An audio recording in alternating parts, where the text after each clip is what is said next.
All right, I'm back. I'm going to try and be a little serious in this video since it's kind of a touchy topic for people. But I want to talk about the whole FBA movement thing, or the Foundational Black Americans as it's called. And I mean, for the most part, it sounds good. It sounds good in theory. Oh man, scroll up past that.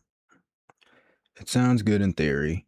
And like, look, I'm not here to diss Tariq Nasheed. Like, I think he's actually a pretty funny guy, and he's a pretty cool guy. Like, no disrespect to him. I'm just talking specifically about, debate tactics, logic, rhetoric, things like that. Which, if you don't have to change your position, but if you're using disingenuous debate tactics, things that are easily known as logical fallacies, then it kind of weakens your debate position, right? Because right here, you can see where he says, remember, this tether is Angolan. So basically, if you don't know what a tether means that it's an immigrant, like a black immigrant, or either African or Caribbean, anywhere where black people are from that aren't American. So he's basically saying that whatever this guy says is invalidated because he's from another country originally, right? And we know this logical fallacy as an ad hominem attack, because you see, you can give a reason like this if there's a specific reason why an Angolan can't understand the concepts involved in a thing. Like if you were to say, if someone was talking about nuclear physics and you were to say, remember, this person is a 3-year-old, then it would be contained in that fact that, a 3-year-old isn't like rationally capable of understanding like high level quantum physics at that point in their life.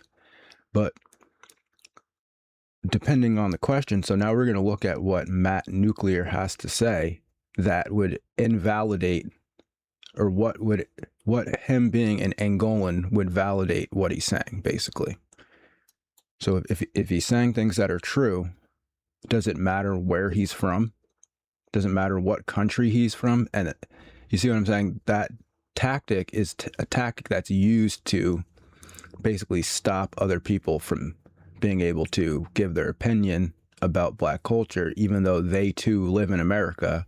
And I'm sure Matt Nuclear is under the same pressures from certain aspects of society that, FBA blacks are also under. So that's maybe the reason why he's speaking out about this, because he would like to, I don't know what he would like to do, but I'm just kind of jumping to conclusions here that maybe he would like to be in a country where people don't just look at him and automatically assume that he's part of, gangster culture, or inspires to be an athlete or rapper instead of a scholar, or he's not part of a nuclear family. Maybe he doesn't want people to just assume that because he has dark skin and curly hair, right?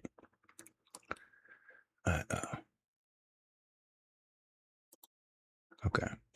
So what he's saying is the black community needs familial and cultural reformation, not reparations, because Tariq Nasheed is a big advocate of reparations. So then you also have reinstate the nuclear family. Now, I would disagree with getting rid of hip hop culture altogether. I would say gangster culture is bad, like, actual like gang banging culture, like that is kind of bad. But hip hop culture is not bad. Like hip hop culture originally, before it went like corporate, was actually a very, very positive thing for black people. I don't think there's any denying that. The original creators and leaders of hip hop, like Africa Bambaataa and Kool Herc, people like that, they were in gangs in the city, and they actually wanted people to, that's why they invented breakdancing, was to stop people from having actual gang fights. so then they could still have the masculine competitiveness without actually hurting each other, right? And, a lot of people criticize graffiti actually as part of hip hop culture, and it is part of hip hop culture. But actually, graffiti actually comes from Latino culture. And if you watch like Beat Street, and I forget, there's one other hip hop movie, I think Wild Style. Actually, the graffiti culture comes from the mural culture of like Mexico, Central and South America, which is like a Spanish influence, actually. I guess it's like it has a Spanish influence to it, the graffiti, and the fact that they do graffiti, and some of the best and original graffiti artists were Latino. And that's one thing that a lot of people miss out of hip hop culture. Like, you can watch Wild Style or whichever one's the one with Ramos in it, and he's like the Latino guy who gets, I won't tell you what happened, but if you watch it. And then this third one, encourage more Black youth to aspire to be academics and scholars rather than athletes or rappers. I think that's very positive because, like I was saying in my other video about the Chris Rock joke, the chances of you being an 8-foot tall, 500-pound guy are very low. And the chances of you being an English genius that can remember every single word you've ever heard and repeat it back at high speed are also very low. So, like I said before, you can be an accountant. You don't have to be the best accountant in the world, or you can, and now, nowadays, those type of jobs are probably dead. But it seems that, going into some type of academic study and making that a positive thing in the community. Maybe the guys that want to be athletes and rappers, they can still do that without making it bad, making it a negative to be an academic and scholar as well, right? Because I think that a lot of that comes from the fact that, yeah, some people have a lower potential educational achievement level. And look, I know people are going to get really pissed off about this, but it's just the same thing as like everybody's not going to be 8 feet tall and 500 pounds of pure muscle. Like I seen LeBron James doing this stuff where he's like jumping over like a pull-up bar with no hands. It's like nobody else can do that. There's nobody else on the planet that can do that except for him. Nobody else could do the Busta Rhymes. People could copy the Busta Rhymes thing, but he could do that for like 45 minutes at a concert live. He's not just like doing it on YouTube real quick to like do like a cover song. He does a live like nonstop for like 45 minutes set and no breaks. Like he's just like, like it's like, bro, man. And he went to Science High. Like he went to like Science High in New York, which is like a select school for like highly intelligent people. So it's not like he's not just like your average guy off of the street. And he's also, again, he's like 6'3" and 300 pounds. These people are unique people. So we shouldn't stop the athletes. We shouldn't stop the rappers, but we should also give a more realistic view and also make it so that it's not seen as being like uncool to be academic, uncool. And I'm not saying that it is completely, it's definitely changing now, but there is kind of like a divide there where the people, I don't want to say it's like a crabs in the barrel type of thing, but if let's just say hypothetically that the IQ statistics are correct. I'm not a scientist. I'm just looking at data and looking at life, and I've been alive for quite a while, and it seems to be true to me, at least. Maybe I just haven't experienced enough life to have some other idea of it. But let's just hypothetically say that it's true. Let's just hypothetically say that it's true, right? That would mean that like a smaller percentage of Black people would be able to achieve the high level academics and scholar stuff. So that would mean that it's kind of like within a group, it would seem as an abnormality, right? Like, for instance, like you can just take any trait, right? That, like, if say, like, most black people, like me, this guy, Matt, we have like a broad nose, right? So, like, if you see a black guy with like a small, thin nose, it's, even though he's still black, it's kind of like an abnormality. Like, it's like, okay, well, this guy's outside of the norm of the group, but that doesn't make it bad, right? So it's the same thing with the academics and the scholars. Maybe there's slightly less. I'm not saying I know for a fact, but just from statistical analysis, there might be slightly less highly achieving academic blacks, right, in academics. And so they would become an abnormality in the group, and people would kind of view them in a certain way because they're slightly different. And if, what Matt's saying here is that if that was more accepted in the community, right? Here, let me give a better example, right? Like, why is it so easy for one to lose one's black card, right? Like, think about it. I hate doing these black white like comparison things. Like, I really do, right? Or let's do Mexican, right? Let's do Mexican, right? Okay, right? So a Mexican gangster, right? He could be like MS-13, flay people alive, like chop people's heads off, dump them in ditches, sell heroin, cocaine. But what you never hear Mexicans say is, oh, that guy's not Mexican, right? They're not like, he's not a Mexican, right? But it's like, you learn how to read too much and then you're not black, right? You like learn how to skateboard or snowboard, you're not black, right? But if you're a Mexican, you could be like, you could do whatever you want, right? Like you can be a pilot. No one's going to be like, oh, that he's not Mexican anymore, right? Or if you work as like a regular blue collar worker, people are going to go, oh, you sucker, man. You need to get into the pimping game or become a rapper, right? Like, no, people are just like, oh, he's just a Mexican worker, right? Or like I said before, if someone's like a criminal, like a super criminal, they still don't go like, oh, but you're not a Mexican anymore, right? Like, no, it's like, it seems like black Americans, FBAs, right, are the only group in America that does that, right? Like, you look at the Asians, right? I mean, Asians haven't done too much crazy things that I can even like think about right now. Like, I'm trying to think of some, the Virginia Tech guy, the Virginia Tech crazy guy, right? Asians didn't pop out of the woodwork. He's not Asian. He's not Asian, right? You're not Asian anymore. They just were like, oh, well, it's just one crazy dude, right? But like with black people, it's like immediately, if you're not in the like blockchain, the black blockchain, right? If you're one node off, you're like, oh, well, I like mushrooms on my pizza. And the people are like, no, all black people like pepperoni. All black people like Pepsi.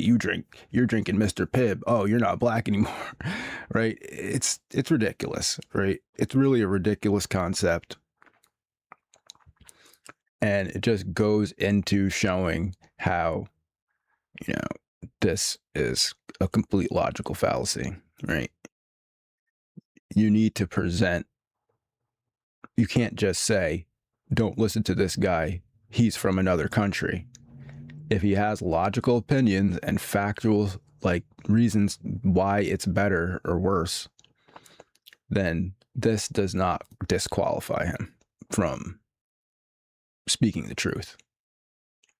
So that's really my problem with the FBA movement, is that it's dishonest in the sense that if anyone brings any criticism towards black people or the black community more so, that this is applied, right? It's basically the same technique as saying that, oh, you're white, so you can't speak on the black experience, right? It's the same leftist technique, right? It's the same leftist tactic of saying you don't have the lived experience. That's what this means. You're an Angolan. You don't have the lived experience of a foundational black American, right? And so therefore, you don't have the right to make a suggestion that maybe we shouldn't promote gangsterism in Black people, and that maybe studying and going to school should become socially acceptable in Black communities, and that possibly having a dad at home or working while the mom stays at home and takes care of the kids, right? Like he can't observe that. Like it's statistically proven. Let's look at this real quick, right?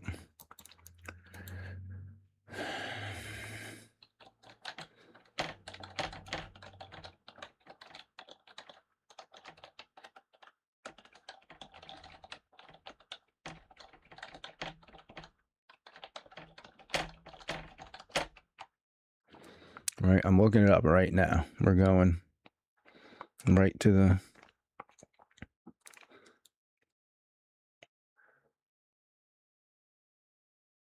look. We'll even go to NPR. It's like straight up left wing, right? But it's still saying, right, you can still see, right? I know. Trump cut your funding, so now you're asking me for money.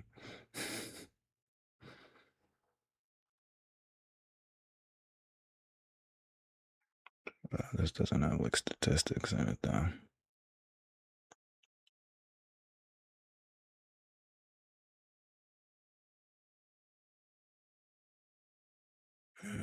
Okay. Let's check another one.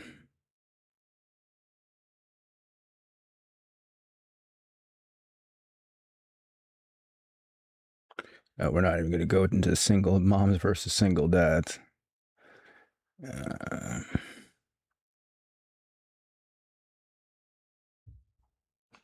Let me try statistics.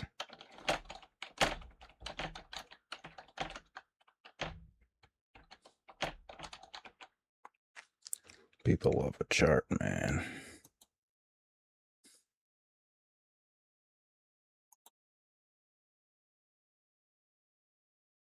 No, that's only just single parents.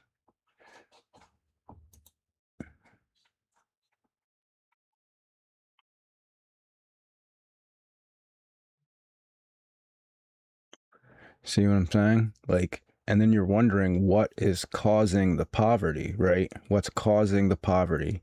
And it says right here, single mothers face greater economic insecurity than single fathers and married parents, right? So even a single father is better, right? See, married couples have less economic insecurity, right? Because there's two people earning money and then they can share responsibilities, right? So, as we can see here, right, reinstate the nuclear family is beneficial because one of Tariq Nasheed's main points is that Black people need more money, hence the call for reparations, right? He's saying that we need reparations money in order to fix the Black community. But we can see here that if the parents were married, that would increase the amount of money in the Black community without the use of government funds, reparations, or anything like that, right? So I think Nuclear Matt is right on this one. Like the gangster culture, I'm 100%, we got to get rid of that, you know. It's like the hip hop culture, that's good. That's a positive expression of masculinity, femininity, whatever you want to say, but I think it's more like a masculine thing. You know, bring back breakdancing. Bring back, you know, don't do the graffiti outside, but, you know, bring back graffiti as like an art form. You know, do it inside, do it on canvas, you know. And then, okay, let's check again. Okay.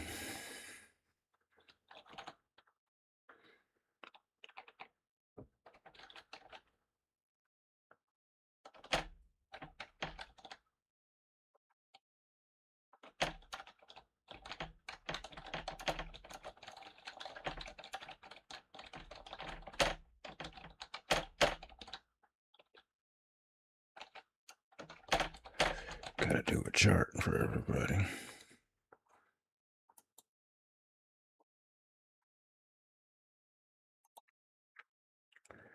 So we can see here that the lower your education level is, the higher the chances that you're going to be unemployed. And the higher your education level is, the higher you're going to get paid, right? So if the problem is that black people need more money, reparations, right? Then academics and scholars is a better idea or strategy than professional athlete. Watch. Look, we'll check again. Everybody has access to this stuff. I'm not doing anything like novel or unique. It's just like very simple, okay? Look, how many, oh, no, let's do percent. What percentage of people in the US are professional athletes?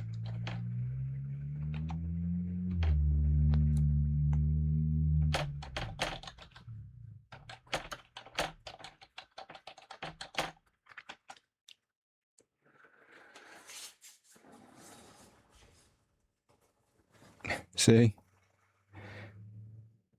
The percentage of people who are professional athletes is very small, with estimates suggesting that only about 0.01%. Okay, so then we could just type in what percentage of the population of the US is 0.01%.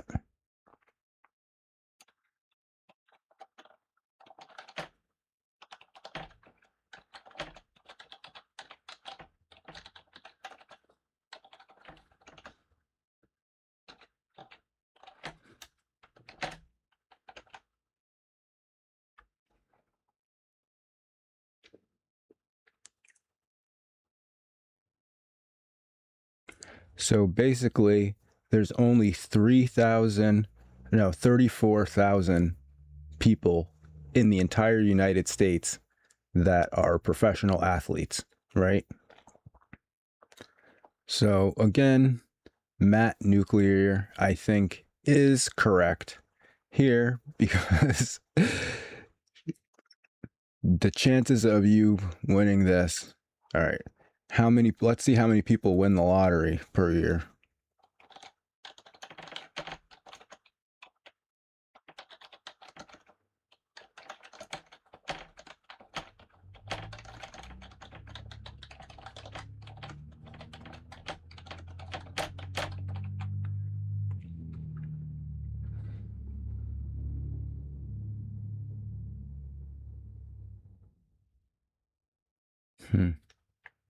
Guess you can't find out that easily.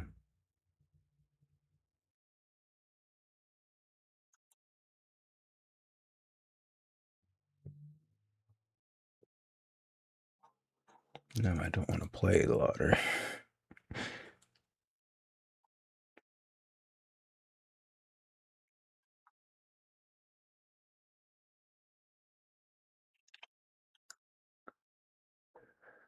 See, like, it looks like 13 people per year. So I guess it's a higher chance.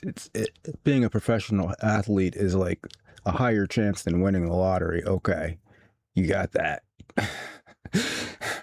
Okay, but still, you know what I'm saying?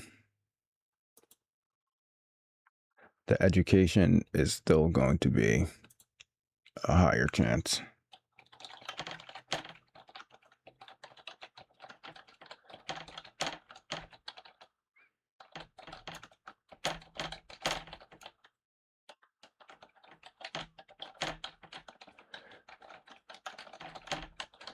Okay, now how many people have with a college degree have a job in the U.S.? All right.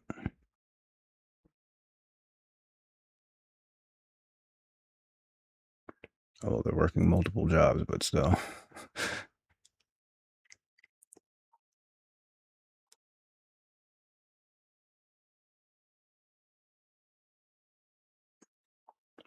That's not gonna...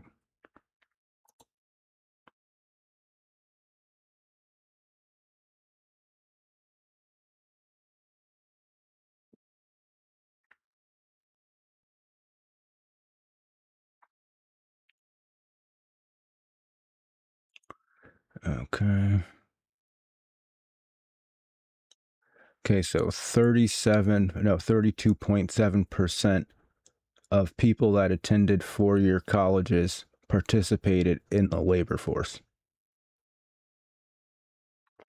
And people with two-year degrees, 58% of them are in the labor force. Right. So at least you have like a 50% if you go to college, you got at least like a 30% chance of going into the labor force. Where if you try to become an athlete or a rapper, you only have a 0.01% chance of becoming that.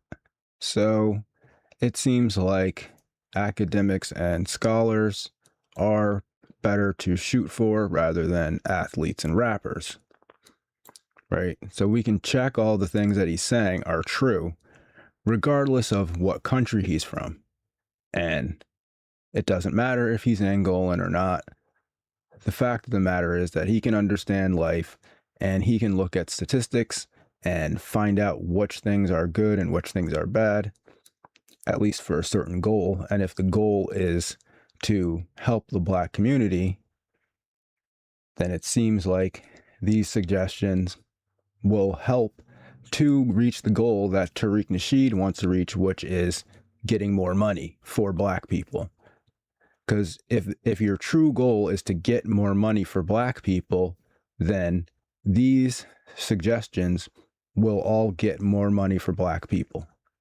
I mean, getting rid of the gangster rap, the hip hop will get more money for Black people too, right?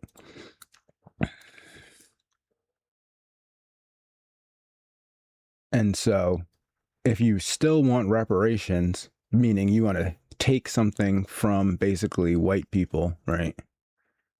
Then it starts to seem malicious because white people are looking at it too. And they're saying, well, look, if you just do these three things, right, then you will have more money and you won't need to take it from us. And then you say, no, shut up. You haven't lived the Black American experience. So therefore, you have to give me money. Right. And then people are looking at that and they're going, no, actually, you can just do this, and do this, and then you'll have more money. Right. And we don't have to give you anything. And then you're like, no, you haven't lived the Black experience. And even when a person that is basically Black and is going to be, subject to a lot of the negative repercussions of policies instated by people like Tariq Nasheed, who think that it should be better to be an athlete or rapper than have a nuclear family, then he's being affected in certain ways because he looks Black and he has curly hair, right? So I don't see why Matt Nuclear shouldn't be able to speak on this topic. And I think that Tariq Nasheed needs to come with a much stronger argument than you aren't me, so therefore you can't say anything. Okay, so I'm gonna get out of here with that, and hopefully everyone's already pissed off, but thanks for watching the video if you did, and have a good day and peace.